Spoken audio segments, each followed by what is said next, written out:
आज सकाळी 5 वाजण्याच्या सुमारास फाउंटन हॉटेल या ठिकाणी शेतकरी कामगार पक्षाच्या कार्यकर्त्यांना मिळालेल्या माहितीनुसार गुजरात राज्यातून महाराष्ट्रात खासगी प्रवासी बसच्या माध्यमातून बेकायदेशीररित्या तसेच बसमधील सीट खाली लपवून संशयित भेसळयुक्त मावा वाहतूक अवैधरित्या केली जात असल्याची माहिती समोर आली। ही माहिती तत्काळ अन्न व औषध प्रशासन विभागाच्या अधिकाऱ्यांना देण्यात आली होती।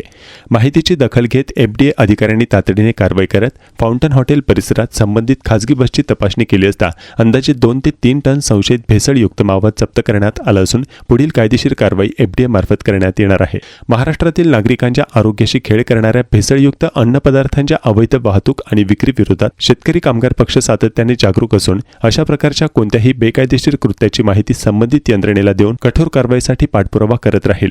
नागरिकांनीही अशा प्रकारची कोणतीही संशयास्पद माहिती आढळल्यास संबंधित प्रशासनाला त्वरित कळवावे असे आवाहन करण्यात येत आहे। तर मी ऋषिकेश तायडे, शेतकरी कामगार पक्षाचा ठाणे शहर अध्यक्ष। तुम्ही बघू शकता इथे खालती कशा प्रकारे अवैधपणे भेसळयुक्त मावा या बसच्या माध्यमातून आपण बघू शकतो। कशा जिथे आपण सामान ठेवतो त्या ठिकाणी हे लोक भेसळयुक्त मावा हा सप्लाय करतात। इथे परराज्यातून, गुजरात सारख्या राज्यातून तिकडून इथे येतं। आणि तुम्ही बघितलं की कशा प्रकारे जे आज आपण मिठाई खातो ती लहान पोरं, मोठे माणसं असू द्या, इतर लोक असू द्या, त्यांना अशा प्रकारचे जर तुम्ही अवैधरित्या हे मावा जर करणार असाल, तुम्ही कोणत्या गाडीतून हा मावा आणला पाहिजे? हा त्याने डीप एक तिथे फ्रीजिंगचं हे असलं पाहिजे। तुम्ही सीटच्या खाली हे असे मावे घेऊन येतात ते आणि लोकांच्या आरोग्याला पूर्ण हानी पोहोचवतात ते।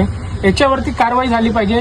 यासाठी आम्ही FDAच्या अधिकाऱ्यांसोबत इथे त्यांना माहिती दिली होती आणि त्या प्रकारे हा माल पकडण्यात आलेला आहे।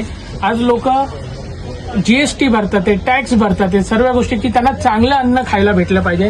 आणि जेव्हा अशा प्रकारच्या ज्या गोष्टी घडतात त्यावेळेस हे प्रशासन जेव्हा कारवाई करून अशा लोकांवरती जेव्हा आळा घालेल त्याच वेळेस अशा लोकांना चाप बसणार आहे।